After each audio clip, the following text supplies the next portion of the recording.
నేనైతే ఈరోజు 27 ఫీట్ హనుమాన్ విగ్రహం ఓల్డ్ ఎంఏజీ రామాలయంలో ఓపెనింగ్ అంటే వచ్చేస్తా. నిన్న సండే నుంచి ఏప్రిల్ 1 వెడ్నెస్డే వారికి అన్నదానం అయితే పెడతారు ఇక్కడ.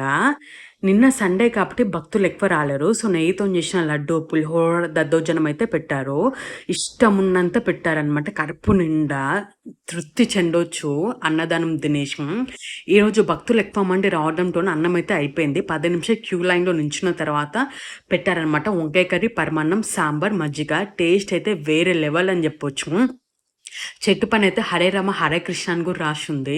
ఎంత బాగా ఫెసిలిటీస్ ఉన్నాయంటే ఎంతమంది వచ్చినా సరే భక్తులకి ఎలాంటి ఇబ్బంది రాకుండా ఉంది. కానీ ప్లేట్స్ మనం ఎక్స్ట్రా అడిగితే అస్సలు ఇవ్వట్లేరండి, లేవంటున్నారు.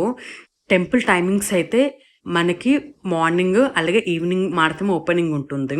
సో కావాలి అనుకుంటే బిహెచ్ఎల్ సైడ్ వాళ్ళు భోజనం చేసి రండి. మధ్యాహ్నం 12 నుంచి స్టార్ట్.